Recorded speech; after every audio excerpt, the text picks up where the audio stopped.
Como salmista, eu fico alegre quando eu ouço, né? Vamos à casa do Senhor.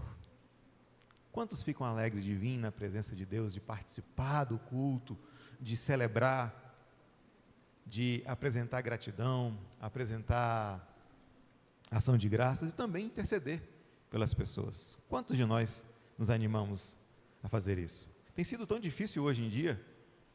Muitas vezes as pessoas vão para as casas de oração que Deus estabeleceu pelo mundo todo, a partir dos seus pastores que Ele instituiu, para poder não só receber a adoração, mas também para poder nos falar por meio da sua palavra. E às vezes as intenções mudam, né? Não só dos pastores, mas também da comunidade. Às vezes nós vamos em busca de muitas coisas e, como é que eu posso dizer? E os pastores também, às vezes, já estão fazendo outras coisas. Mas eu quero trazer para vocês, no livro de Atos hoje, eu não vou pregar no Evangelho, tem sido um costume nos domingos aqui, nós pregarmos sempre e focarmos no Evangelho, mas eu quero trazer o livro de Atos para vocês hoje, no capítulo 4, nos versos 32 a 37, e eu quero falar sobre algumas coisas que são importantes para nós, como comunidade que serve ao Senhor. E eu vou falar sobre isso, ainda pegando a ponte do domingo passado. Domingo passado nós celebramos a ressurreição do Senhor. O livro de Marcos deixa claro que ainda havia uma timidez no povo, certo? Deixa claro que havia ainda uma incredulidade nos próprios discípulos. E a gente precisa lembrar que esses discípulos são aqueles que abandonaram Jesus. E não, como é que eu posso dizer? Ainda não tinham entendido, de fato, a mensagem. Mas aqui no livro de Atos, embora eu vou deixar o mistério sobre o dia de Pentecostes para o dia de Pentecostes, provavelmente o pastor Afonso vai falar sobre isso na celebração de Pentecostes, mas eu quero falar sobre como deve ser a comunidade, e eu vou usar essa expressão, a comunidade do ressurreto, daquele que voltou dos mortos. Como deve ser a comunidade de Jesus Cristo. E quero utilizar como exemplo a igreja primitiva.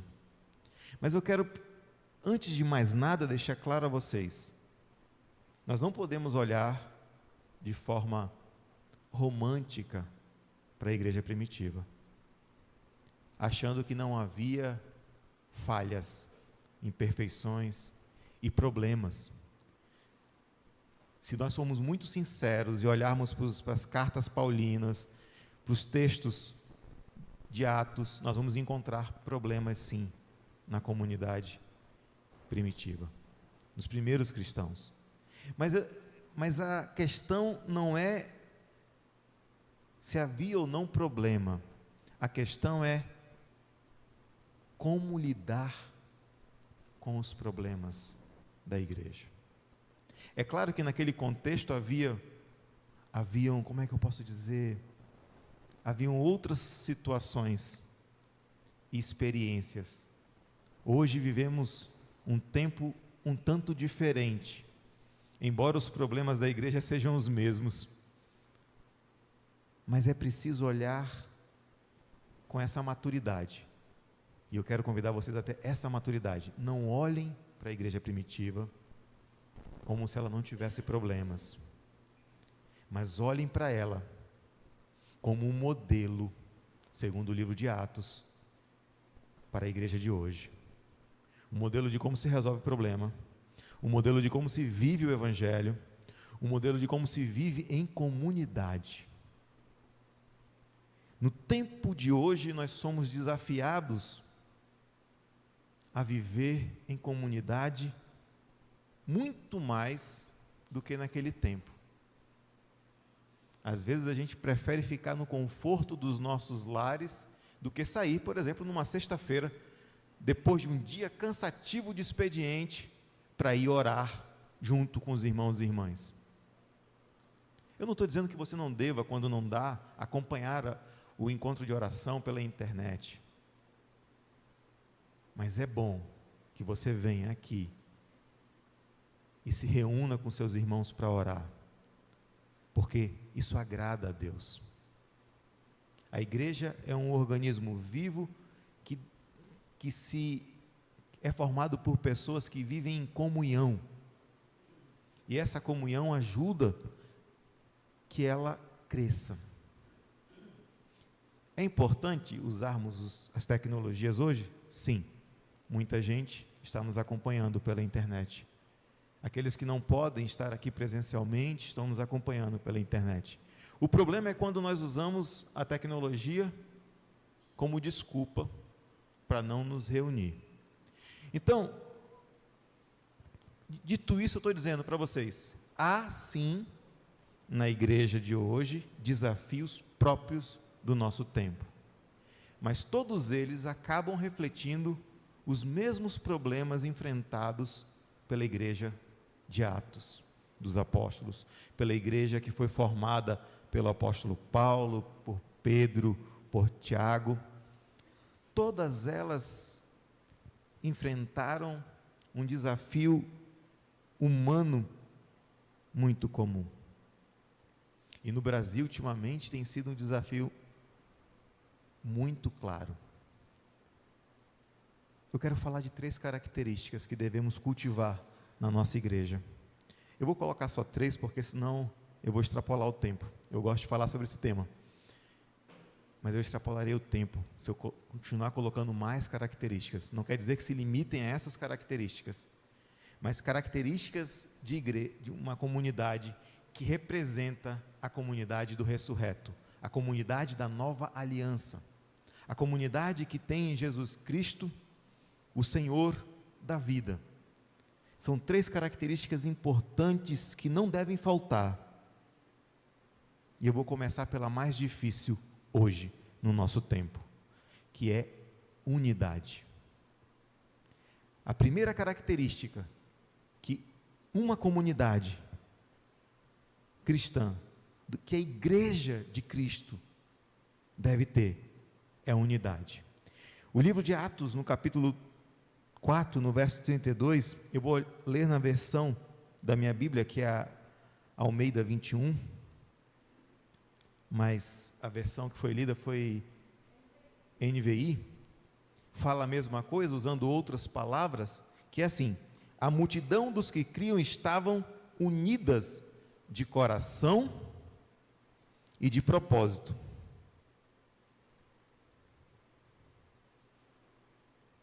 A multidão dos que criam estavam unidas de coração e de propósito.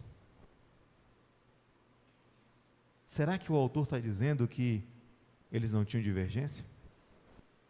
Ou não tinham diferenças? Será que todo mundo pensava a mesma coisa? Não é isso que o autor está dizendo. Está dizendo que a fé deles tinha um caminho muito próprio. E eles pensavam em relação à fé a mesma coisa. Eles pensavam em relação às suas convicções em Cristo Jesus a mesma coisa. E é importante entender que esse pensamento gerou como fruto na igreja uma postura muito própria para enfrentar os desafios que vieram. A gente vai ler logo em seguida no capítulo 5 que nem todo mundo estava na mesma sintonia, né? Se vocês lerem o livro de Atos no capítulo 5, vocês vão ver a história de Ananias e Safira. Nem todo mundo estava na mesma sintonia. A questão aqui é, para que a gente possa viver uma igreja que seja símbolo do ressurreto, que demonstre ao mundo por que somos o que somos. Nós precisamos ter unidade, precisamos colocar os nossos corações e o nosso propósito num só lugar. Nós nos reunimos aqui não é porque queremos receber bênção. Nós nos reunimos aqui porque fomos chamados por Cristo para ser um povo santo. Nós nos reunimos aqui não é para poder comer do pão e do vinho. Quem quiser comer pão e vinho em quantidade vai comer em casa, não é isso? Paulo vai falar isso para o pessoal da igreja de Corinto. Vai falar para o pessoal que estava exagerando no vinho e estava exagerando no pão e deixando os necessitados passarem necessidades. Ele vai dizer, olha, está errado isso. Vocês têm pão, vocês têm comida em casa. Nós não reunimos aqui para isso. Embora crente gosta de comer. Não é verdade? Eu falei que crente gosta de comer, todo mundo ri, porque sabe que gosta de se reunir para comer. Fazer um churrasco, né? Fazer uma festa à noite, um karaokê cercado de comida, não é não? Irmã, isso é bom. Beber também é bom. Alegra a alma. Mas nós nos reunimos aqui não por isso. Nós temos que entender por que nos reunimos diante do Senhor. Nós também não nos reunimos porque temos opiniões políticas parecidas. É importante saber disso. Nós nos reunimos aqui por outro propósito. Porque aqui tem gente de opinião política divergente. Não é esse o propósito pelo qual nos reunimos. Nós não nos reunimos porque pensamos politicamente da forma do pensamento de A, do pensamento de B, de C. Não, não é esse o propósito. Então, nós não nos reunimos para comer e beber. Nós não nos reunimos para alinhar o nosso pensamento político. Se o fazemos, estamos fazendo errado também. Nós não nos reunimos para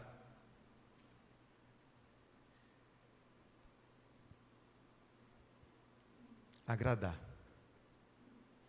os outros. Embora vidas transformadas por Jesus Cristo são agradáveis.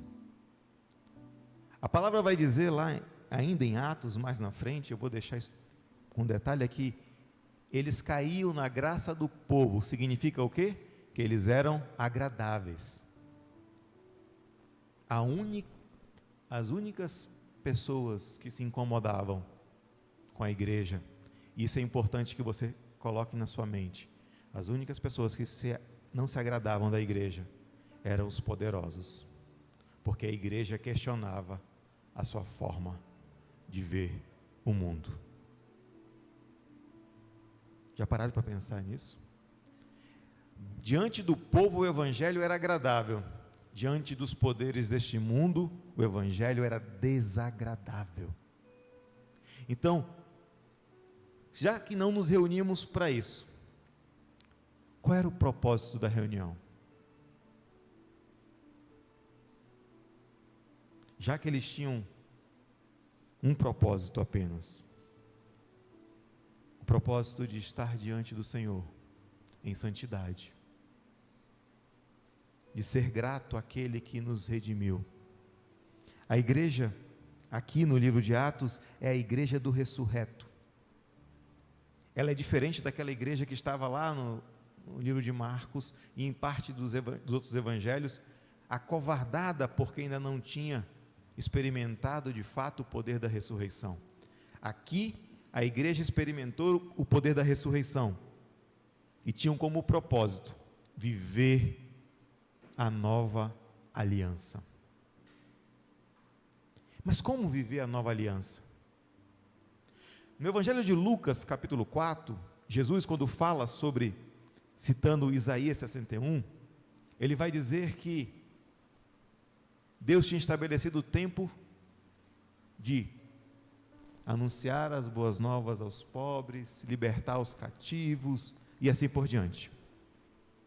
E quando Jesus termina de ler, ele é até expulso da sinagoga e tentam matá-lo, porque ele fala assim: hoje se cumpre essa escritura. O que está acontecendo é, naquele momento, Jesus estava dizendo, a nova aliança está chegando. A partir de agora, tudo o que acontecer representa esse novo tempo. O propósito da igreja é ser a comunidade da nova aliança. Representar esses valores do reino de Deus, que são eternos, não são mutáveis, não dependem do tempo. Mas para que isso aconteça, a igreja tem que pensar igual nesse aspecto. O propósito é ser comunidade da nova aliança. A segunda característica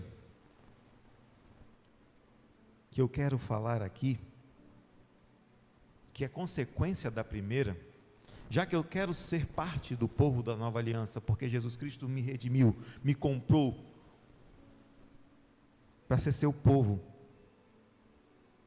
não é possível que a comunidade da nova aliança tenha pessoas passando necessidade.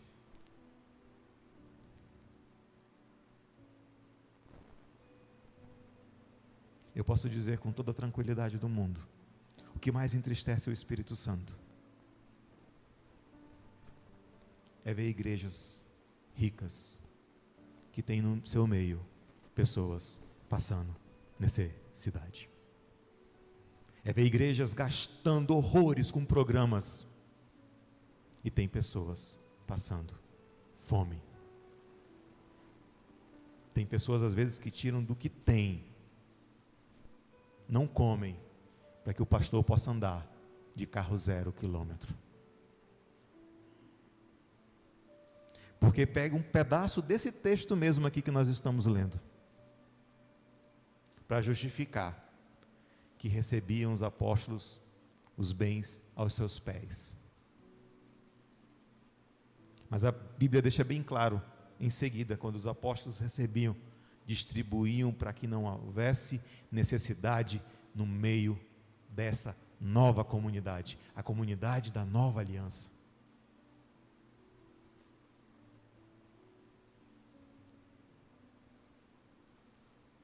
Uma igreja que é símbolo dessa nova comunidade não pode aceitar que haja no seu meio pessoas passando necessidade.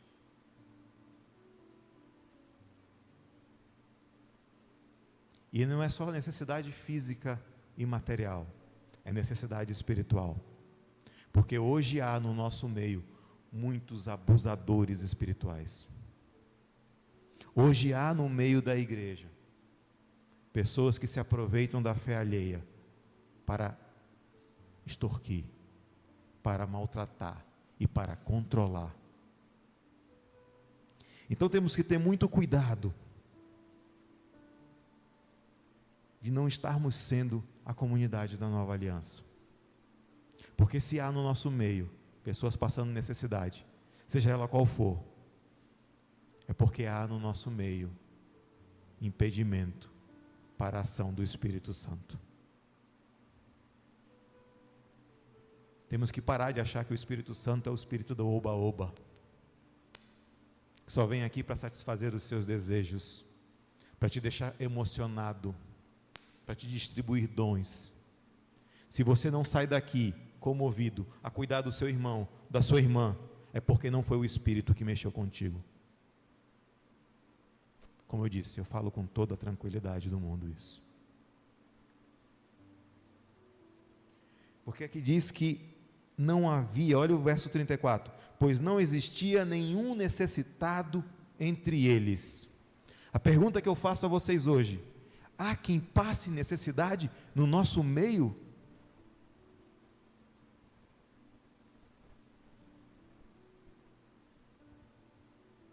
Se há, precisamos rever os nossos valores. Precisamos rever que tipo de comunidade somos. A terceira característica, e essa é uma coisa que eu preciso falar com tranquilidade também, mas ao mesmo tempo com temor. igrejas que são símbolo da nova aliança, que quando as pessoas olham e veem, ali há sinal da nova aliança, ali há sinal da presença do ressurreto, por meio do Espírito Santo, ali há sinal de que Deus está agindo. Elas têm líderes, servidores, e que estão dispostos a dar tudo de si, para que a igreja prospere. Não é o inverso. Não estão dispostos a receber para que a igreja prospere. Eles estão dispostos a dar tudo de si. A igreja da nova aliança é uma igreja onde os seus líderes são servidores, a exemplo do grande mestre que é Jesus Cristo, que não veio para ser servido, mas para servir. Então, na igreja da nova aliança, os líderes não sentam em tronos para receber bênção das pessoas, eles tiram do que têm para abençoar as vidas das pessoas. Não é possível olhar para a igreja hoje e ver essas coisas acontecerem e achar que isso é sinal do reino de Deus. Eu não estou dizendo que você não deva cuidar dos seus pastores, vocês devem cuidar dos pastores de vocês. Nós devemos cuidar dos nossos pastores, devemos cuidar do pastor Afonso, para que não lhe falte nada. O que eu estou dizendo é que, e eu posso dizer, pelo exemplo do pastor Afonso, de alguém que entrega o que tem, para fazer com que todos se sintam acolhidos por Jesus. É muito importante a igreja ter atenção a isso. E aqui nós temos no verso 36 esse exemplo. Todo mundo vai conhecer a história de Barnabé mais para frente, mas aqui, olha o lance. A igreja da nova aliança é incubadora de líderes servidores. A igreja da nova aliança é incubadora, ela produz pessoas com essa mentalidade. Então José, a quem os apóstolos chamavam Barnabé, que significa filho de consolação, levita, natural de Chipre, possuindo um terreno, vendeu-o, trouxe o dinheiro e colocou aos pés dos apóstolos. Está igualzinho o que a gente vê hoje, né? O cara vai ser líder na igreja, ele se despe das coisas que tem, pega, está aqui, Senhor, tudo é teu, faz o que quer. Está igualzinho, né? Sabe por que a igreja de hoje está doente? Porque ela está esquecendo quem ela é. Ela fala muito de Jesus, e aí nós vamos ouvir no Antigo Testamento muitos profetas alertando o povo da antiga aliança, de que eles falavam muito de Deus, mas não tinham de fato Deus nas suas vidas. O que muitos profetas anunciavam? Esse povo me honra com seus lábios, mas os seus corações estão distantes de mim. Os líderes queriam tudo para si. A corrupção reinava no meio da igreja, do povo de Deus. Igreja como a gente conhece mais na frente, no povo de Deus, na congregação dos eleitos. Os líderes eram egoístas, o povo, consequentemente, era egoísta. E aí faltava o que para essa igreja? Vocês param para pensar sobre isso, meus irmãos? Pensem comigo. Para esse povo, em todo tempo, Deus está falando, vocês precisam mudar, vocês precisam parar de pensar com a lógica desse mundo e pensar com a lógica do reino. E a lógica do reino vai fazer vocês ficarem loucos perante o mundo, porque a lógica do reino diz que aquele que quer liderar, que sirva. A lógica do reino diz, não é para você trazer dízimo, é para você entregar sua vida plenamente. Não adianta você dar dízimo se você não entrega a sua vida. Tem gente que dá dízimo na igreja, eu não estou dizendo que é ruim, a igreja precisa de manutenção, mas depois não ajuda em nada na igreja, só entrega o dinheiro, como se fosse uma obrigação para depois Deus entregar alguma coisa para ele, mas não ajuda em nada a igreja. dá dízimo, mas vê o seu irmão passando necessidade e não tem coragem de ajudar o seu irmão. Qual é o efeito disso? Qual é o ciclo disso? Precisamos ter a mentalidade do povo da nova aliança. Não há em nosso meio, não deve haver em nosso meio quem passe necessidade. Não deve haver em nosso meio líderes orgulhosos que queiram benefício para si, mas que se entregam e que vivem para o Senhor nas suas ações. A palavra vai nos mostrar que Barnabé foi esse homem. Que Barnabé foi esse homem. Vocês já pararam para pensar sobre isso? Barnabé, o nome dele, filho da consolação, também pode significar o encorajador. Ele, segundo as Escrituras, ele lutou para ajudar aqueles irmãos que passavam necessidade.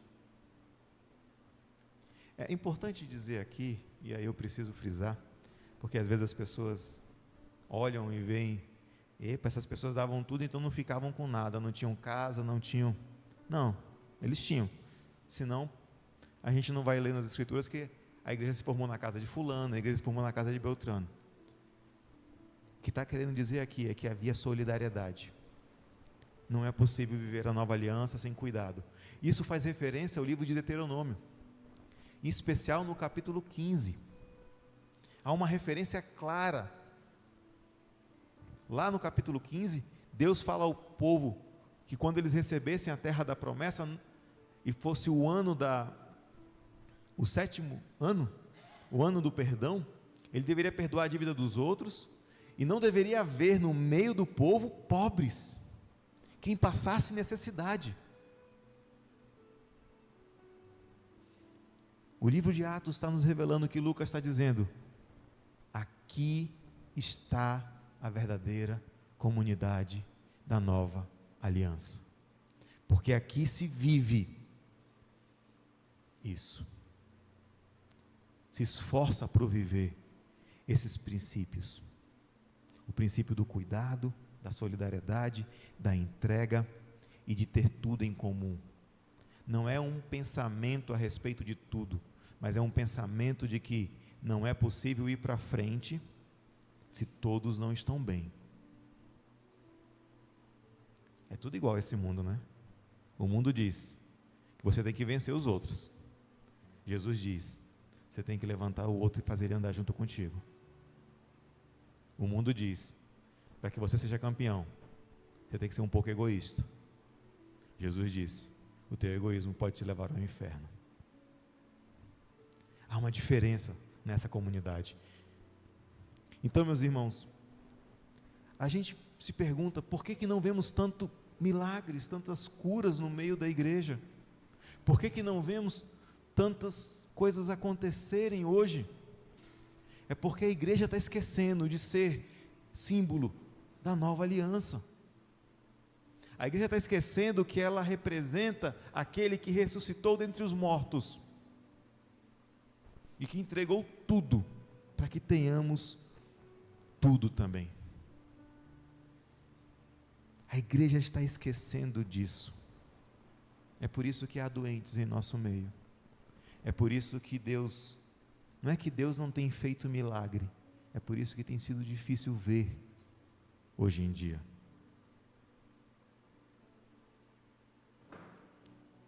A presença do Espírito Santo na igreja não é para satisfazer os nossos desejos e as nossas emoções.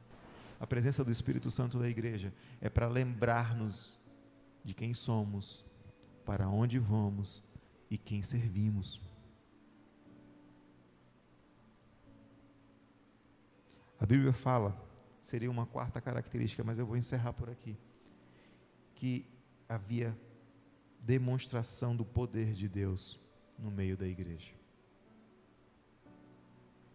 Por quê? Porque não havia quem passasse necessidade no meio da igreja.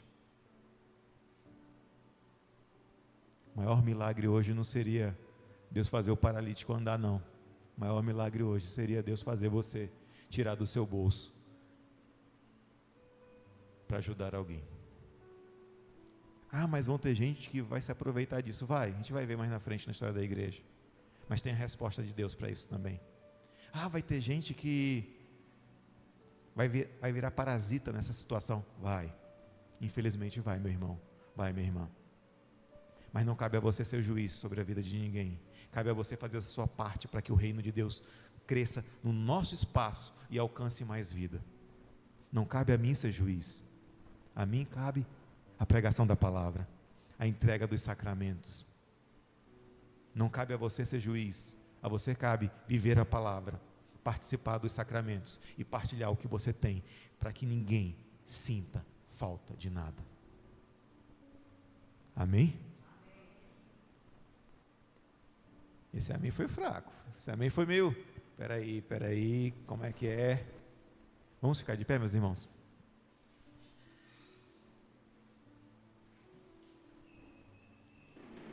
Participar da Santa Comunhão e não ter isso em mente, eu vou dizer de uma forma simbólica, tá? É um pecado grave, porque significa que você não faz diferença entre simplesmente pão e vinho e o corpo e o sangue de Cristo. Se você não entende que é preciso ter uma mudança radical na vida, nesse sentido, é porque você não entende o que Jesus fez e pelo que celebramos toda vez que nos reunimos para partir o pão e comer o vinho. Pergunte para o seu irmão, essa pergunta eu quero que você faça olhando nos olhos dele. Você é membro da nova aliança? Vocês são membro da comunidade da nova aliança? Que Deus nos ajude.